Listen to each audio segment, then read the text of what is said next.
ahora vamos a empezar, bueno, primero con un dato curioso que a mí me ha impactado ahora mismo, y es, normalmente intentamos que todo vaya en consonancia, casi desde la escuela dominical hasta el fin.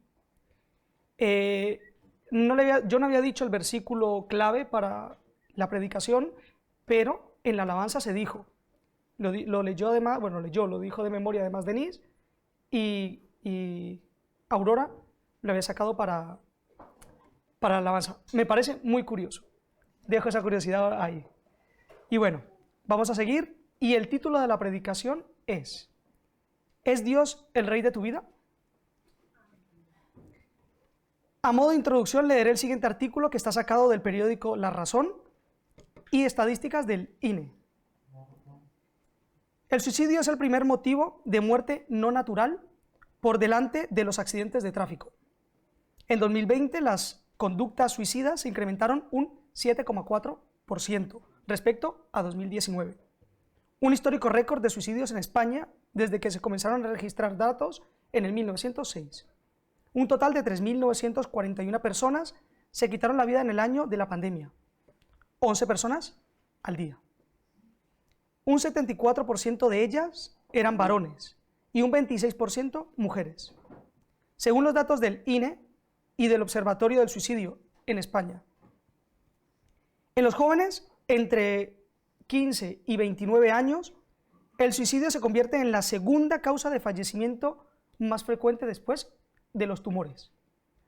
De total de fallecidos, 300 tenían entre 14 y 29 años. Las cifras de muerte de menores de 15 años se han duplicado en comparación al 2019, alcanzando los 14 suicidios, 7 niños y 7 niñas. Además, el suicidio en personas mayores de 80 ha aumentado un 20%. A esto hay que sumarle las autolesiones, ideas, intentos de suicidio. Según la OMS, existen 20 intentos de suicidio por cada suicidio. Los estudios indican que el planteamiento para quitarse la vida pueden afectar entre el 5 y el 10% de la población española a lo largo de su vida. Asimismo, la pandemia ha identificado los trastornos de la conducta alimentaria y también las conductas adictivas. Esto es solamente una ilustración de lo que tenemos en nuestro mundo. Es una realidad que está más presente de lo que realmente nos creemos. Según leía en el periódico digital, es una pandemia actual que se está llevando la vida de muchísimas personas. Hay distintos motivos por lo que la gente llega a suicidarse. Puede ser por acoso escolar, puede ser por tener una pérdida económica muy grande de repente, o porque tiene una baja autoestima y esto les afecta mucho lo que otros digan de ella, por ejemplo, en nuestras redes sociales. A la conclusión que llegaba este periódico era que, sin quitarle importancia al asunto y simplificándolo mucho, pero tendré que resumirlo de alguna manera, normalmente hay una presión externa que se convierte en interna y poco a poco se hace extrema, a tal punto que la persona no ve una salida distinta que suicidarse. Insisto que esto no refleja la totalidad de la gravedad del asunto que estamos hablando. Entonces, ahora nos deja con un mal sabor de boca, ¿verdad? Ahora vamos a la Biblia. Vamos a ver qué nos comenta o qué cosas podemos entender de esto. Vamos a abrir nuestra Biblia en Mateo 6, del 25 al 33.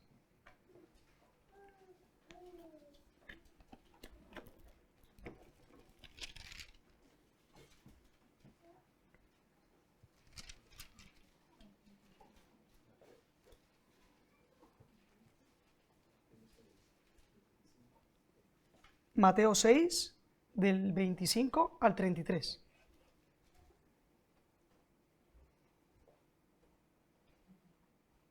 ¿Sí? Mateo 6, del 25 al 33. Por tanto os digo, no os afanéis por vuestra vida, qué habéis de comer o qué habéis de beber, ni por vuestro cuerpo, qué habéis de vestir. ¿No es la vida más que el alimento y el cuerpo más que el vestido? Mirad las aves del cielo que no siembran ni siegan ni recogen en graneros, y vuestro Padre Celestial las alimenta. ¿no valéis vosotros mucho más que ellas? ¿Y quién de vosotros podrá, por mucho que se afane, añadir a su estatura un codo? Y por el vestido, ¿por qué os afanáis? Considerad los lirios del campo que crecen, no trabajan ni hilan, pero os digo que ni aun Salomón, con toda su gloria, se vistió así como uno de ellos. Y si la hierba del campo que hoy es y mañana se echa al horno, Dios la viste así, ¿no hará mucho más de vosotros, hombres de poca fe? No os afanéis, pues, diciendo qué comeremos o qué beberemos o qué vestiremos, porque los gentiles buscan todas estas cosas, pero vuestro Padre Celestial sabe de qué tenéis necesidad de todas estas cosas. Mas buscad primeramente el reino de Dios y su justicia, y todas estas cosas os serán añadidas. Así que no os afanéis por el día de mañana, porque el día de mañana traerá su afán. Basta a cada día su propio mal. Ahora vamos a ir desgranando un poco el texto hasta sacar las conclusiones que el mismo autor nos quiere dar. Para ponernos en contexto, vemos que los primeros versículos nos están hablando del afán de la vida, de no preocuparnos por qué comeremos o beberemos, y nos pone dos ejemplos, uno el de las aves y otro el de los lirios del campo. Claro, hasta aquí digamos que tiene una línea bastante similar porque te está diciendo que no os preocupéis, pero de repente hay un versículo que cambia, y ese versículo es el 33. Vemos que rompe el curso que llevaba y nos da un mandato. Llega a una conclusión, y es aquí donde nos vamos a centrar en esta mañana, en el 33. Leyéndolo, he querido, como bien he dicho, desgranarlo. Entonces, el primer punto es buscad primeramente. ¿Qué significa la palabra buscad? Buscad, cuando yo leo la palabra buscad, no puedo dejar de pensar en que ya el primer versículo a nosotros nos está diciendo que hagamos algo. Buscad. Buscad requiere una acción. No quedarse apacibles, no quedarse quietos, no estar de brazos cruzados. Es decir, la primera palabra ya nos indica que nosotros tenemos que hacer algo. Que si no somos nosotros los que actuamos, nadie lo va a hacer por nosotros. Es más, buscad tiene una connotación de ser absorbidos en la búsqueda. No es buscar por buscar algo, es buscar de empeño. Tu tiempo, tus fuerzas, todo esto esté puesto en buscar.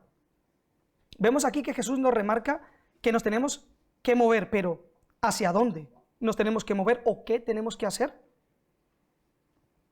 Es importante saber qué estamos buscando para poder encontrarlo. Mientras escribía esto, recuerdo que mi madre me decía, Sebas, ve a buscar unos zapatos. Y yo, antes de que me dijera dónde estaban, salía corriendo. Cuando iba en medio del camino, iba pensando, ve a buscar, pero ¿qué tengo que buscar? ¿Y dónde?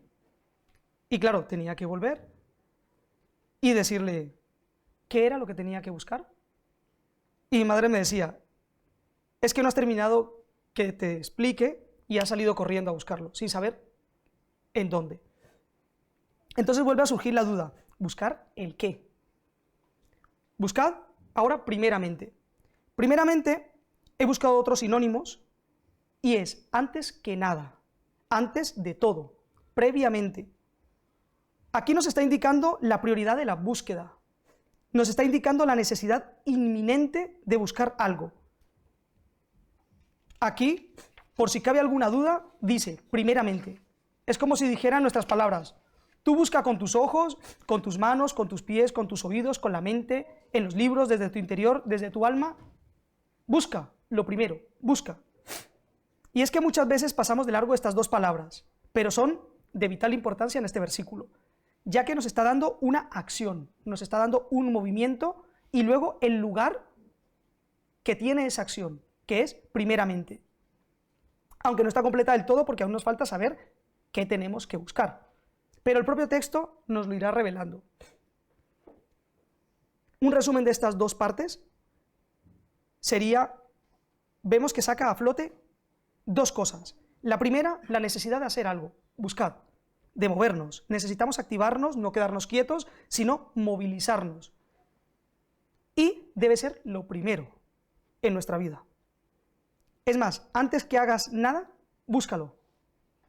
Entonces esto nos lleva al siguiente punto. Buscad, primeramente, lo siguiente es el reino de Dios. ¿Qué es el reino de Dios? Y su justicia. Este es el punto 2, el reino de Dios. Ahora, este lo he dividido en dos partes. El reino de Dios en sí mismo es un reino que no debemos pensar como un territorio, no en algo físico, tangible, que podemos manipular o tocar. El reino de Dios es Dios mismo habitando como Rey soberano sobre nuestras vidas. Es Él siendo el centro de nuestra existencia, es Él siendo el único y verdadero Dios, es Él siendo el creador del universo, es Él siendo el creador de las estrellas, el creador de los planetas, el creador de la tierra, el creador de las aguas y de todo lo que hay en ella, el creador de las bestias del campo, el creador y el dador de la vida, tu creador y mi creador. Él es el que gobierna tu vida. Pero esta idea va aún más allá. Y es que va más allá de la idea de un reinado, porque sabemos que en este caso, este rey se preocupa por cada uno de los suyos. Buscando en el diccionario enciclopédico bíblico, encontré esta definición del reino de Dios. Es una relación exclusiva por parte de Dios. Es una relación en la que no caben los cultos a otros dioses, solo y exclusivamente cabe el culto a Dios. Se trata de entregarnos en cuerpo y alma a este Dios que es bueno y que busca lo mejor para ti y para mí. Se trata de dejar de ser nosotros los que luchemos y que dejemos que Él luche. Es como si Dios nos dijera, bueno, ahora déjate de riñas, déjate de peleas, déjamelo a mí, todo en mis manos y tranquilo.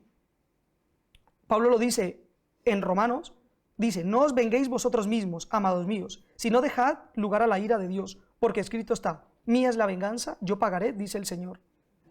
En conclusión, es dejar nuestras vidas en sus manos. Buscad, requiere acción. Primeramente, antes que nada, el reino de Dios y su justicia. Es decir, Dios reinando en nuestras vidas. Ya sabemos lo que tenemos que hacer, en qué lugar, es decir, primero que todo, y segundo, qué tenemos que buscar. El reino de Dios. Y ahora, ¿y su justicia? Tengo que decir que el tema de la justicia me ha costado muchísimo entenderlo, porque es difícil y espero transmitirlo de la manera en que creo que es la mejor. Cuando hablamos de la palabra justicia, normalmente pensamos en alguien que da algo a quien se lo merece, bien sea bueno o malo. Alguien que le han quitado sus derechos, el derecho a la libertad, el derecho a la vida, los derechos humanos. Y un juez dictamina una sentencia en contra de que él cree que ha cometido la injusticia. Y por lo general pensamos en un juez que es el que dictamina de una forma justa el castigo y la absolución. Es el encargado de impartir justicia. Lo que perdemos de vista es que somos humanos y estamos manchados por el pecado, por lo que nuestra justicia dependerá de lo que entendamos por justo. Esto varía dependiendo del sitio. Por ejemplo, estos días en Estados Unidos ha habido una masacre. Allí es común las armas. Dependiendo el juez, dictaminará si es más o menos castigo, si va a ser cadena perpetua o va a ser 10 años. ¿De qué depende? Del juez, porque es el que imparte justicia. En otros países como Arabia Saudita, robar lo más mínimo te condenan a muerte. Otro ejemplo ahora muy actual es la guerra entre Rusia y Ucrania.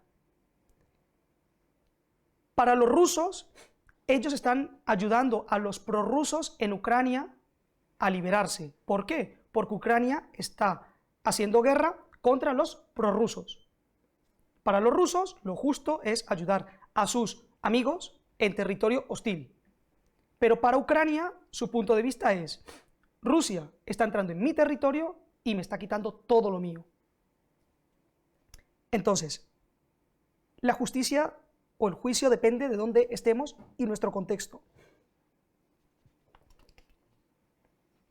Vemos que la justicia depende de dónde nos encontremos e incluso del estrato social.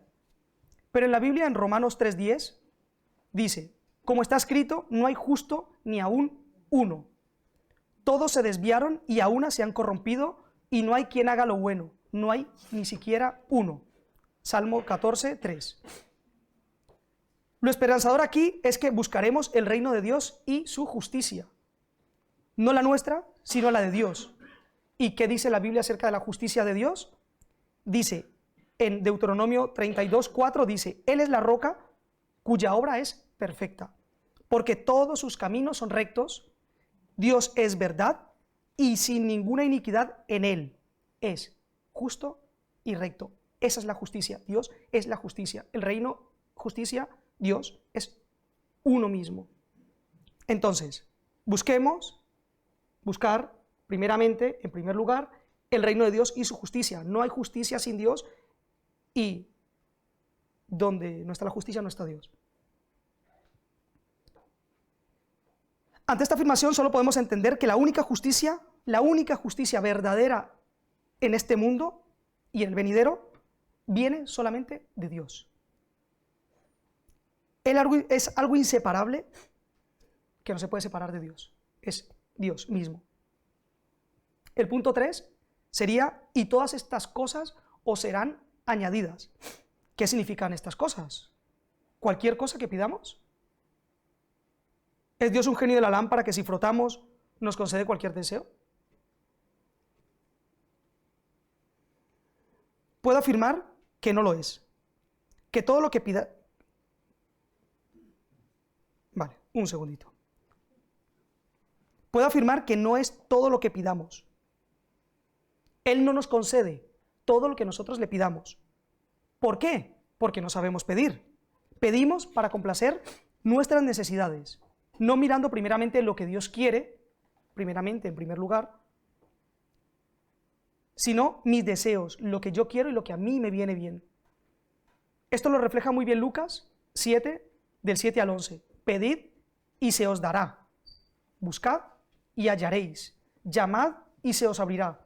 Porque todo aquel que pide, recibe, y el que busca, halla. Y el que llama, se le abrirá. ¿Qué hay de vosotros que si su hijo le pide pan, le dará una piedra? ¿O si le pide un pescado, le dará una serpiente? Pues si vosotros siendo malos sabéis dar buenas dádivas a vuestros hijos, ¿cuánto más vuestro Padre que está en los cielos dará buenas cosas a los que le pidan? En pocas palabras, Dios está dispuesto a darnos la vida si hace falta. Y esto nosotros lo solemos pronunciar cuando hablamos de nuestros hijos, de nuestra familia.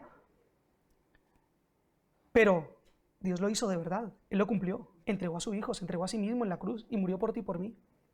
No es una promesa que esperemos, ya llegó. El problema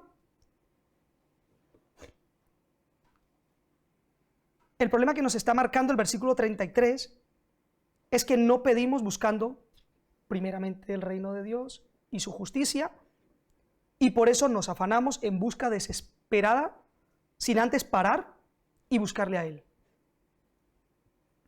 Me llama mucho la atención que precisamente lo que habla Jesús del afán se refiere a cosas vitales de la vida, como comer, beber y vestirse. Entonces podemos decir que todas estas cosas se está refiriendo precisamente a eso, cosas vitales. No deseos egoístas, no deseo por ser más que nadie, simplemente nuestras necesidades. Y Él, que sabe cuáles son, nos la dará. El siguiente punto es, os serán añadidas. Leo esto y a mí me da tranquilidad. Es una afirmación. Si buscamos el reino de Dios y su justicia y todas estas cosas, no dice os podrán ser añadidas, no dice a lo mejor podrán ser añadidas, dice os serán añadidas. Está afirmando de que si hacemos esto, estas cosas serán añadidas. Qué descanso, ¿no? Saber que hallaremos. Pero ¿realmente buscamos primero el reino de Dios y su justicia? ¿O leemos esto con mente, o leemos esto con la mente de decir, todas esas cosas os serán añadidas? Y nos aferramos a esto e incluso se lo decimos a Dios. Vale, lo que quiero decir es, que en nuestra mente está querer buscar las cosas que nos satisfagan. Entonces leemos esto con la mente de, bueno, yo necesito un coche, pues, coche. Señor, Señor, no existes, no me das un coche, ¿por qué? Esta es nuestra mentalidad muchas veces, lo he puesto con un coche como puede ser con cualquier otra cosa. Vemos que Dios nos está dando las prioridades. Es como si Dios dijera, si me hacéis dueño de vuestras vidas, si me hacéis rey de vuestras vidas, si me aceptáis como vuestro Señor y Salvador, si os arrepentís de vuestros pecados y soy el único dueño de vuestras vidas, os daré aquello que necesitáis. No lo que creéis que necesitáis, sino lo que os hace falta.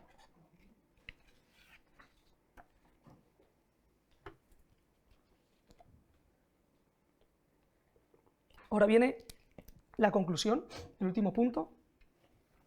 Hemos estado viendo casi palabra por palabra lo que significa este texto. Hemos estado pasando por él varias veces y hemos hecho alguna que otra reflexión.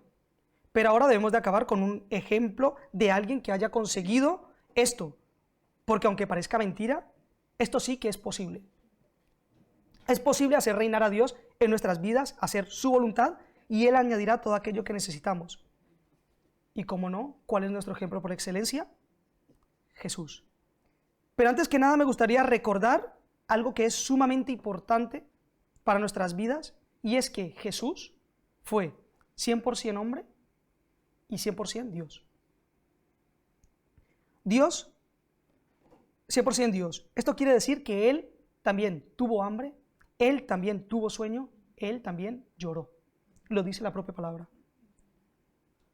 Lo que lo pone a nuestro nivel, y esto lo refleja perfectamente Filipenses 2, del 5 al 11.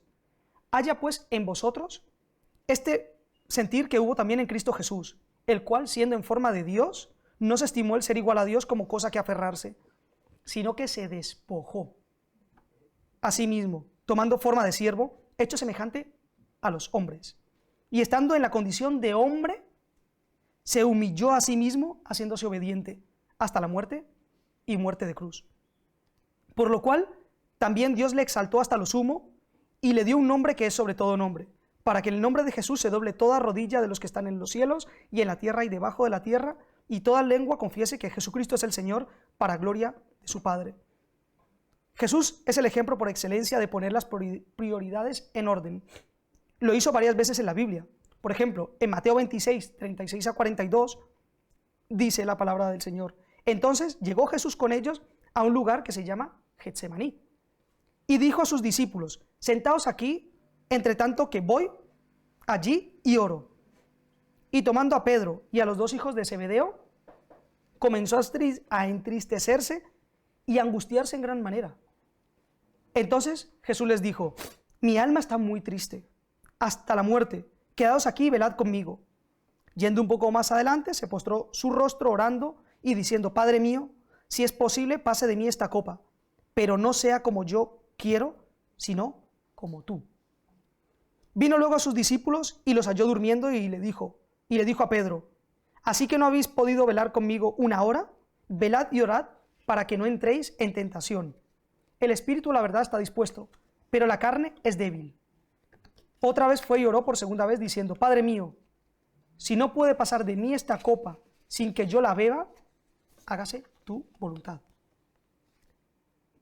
Al leer esto, mi cabeza hizo un cortocircuito. Jesús, el Hijo de Dios, estaba angustiado. O sea, ¿os habéis dado cuenta de que dice la palabra que Jesús estaba angustiado? Él también se angustió. Entonces, Él también fue verdaderamente humano. Él también se angustió igual que nosotros nos angustiamos. Él mismo sufrió en sus carnes la angustia. La diferencia es que Él sabía las prioridades. Y este versículo lo pone a la perfección. Orando, postró su rostro, orando y diciendo, Padre mío, si es posible, pase de mí esta copa, pero no se haga como yo quiero, sino como tú quieres. Cuando estaba haciendo la predicación y encontré este versículo, casi salto hasta de la alegría. Jesús me entiende a la perfección. O sea, él también estuvo angustiado, al igual que yo estoy angustiado, al igual que estamos angustiados. ¿Os dais cuenta que el problema no está en angustiarse? El problema no está en angustiarse. El problema está en dónde pones tu mirada y dónde pones tu esperanza. En el caso de Jesús vemos que fue arrestado, condenado y murió, pero al tercer día resucitó. Jesús cumplió al pie de la letra este versículo que hemos estado estudiando. Él se angustió, pero él sabía como humano que Dios estaba con él y que si ponía por delante la voluntad de Dios que la de él, Dios saldría victorioso. Y así fue, aunque no sin antes sufrir, pues le golpearon, le azotaron, le insultaron, se burlaron de él, pero aún así resonaban esas palabras en su corazón: no se haga mi voluntad.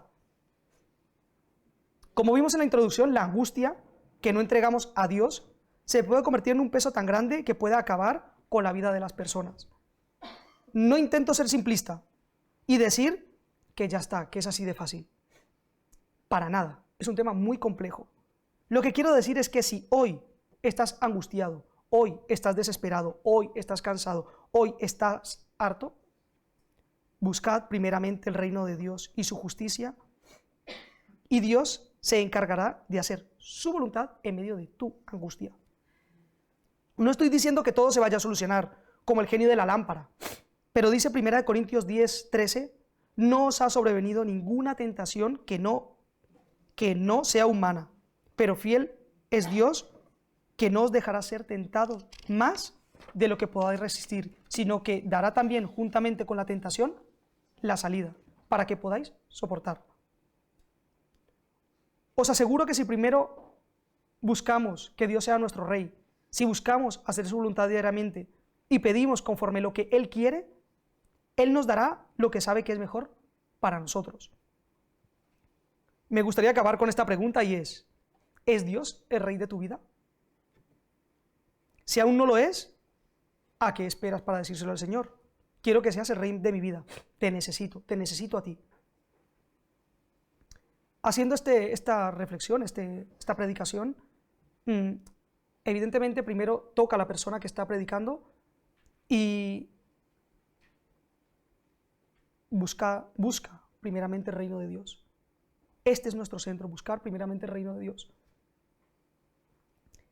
Y para acabar, me gustaría volver a repetir ¿es Dios el Rey de tu vida? ¿Está Dios gobernando tu vida? Me gustaría acabar con una doxología que está en Hebreos 13, del 20 al 21. Y el Dios de paz, que resucitó de los muertos a nuestro Señor Jesucristo, el gran pastor de las ovejas, por la sangre del pacto eterno, os haga aptos en toda buena obra para que hagáis su voluntad, haciendo Él en vosotros lo que es agradable delante de Él por Jesucristo, al cual sea la gloria por los siglos de los siglos. Amén.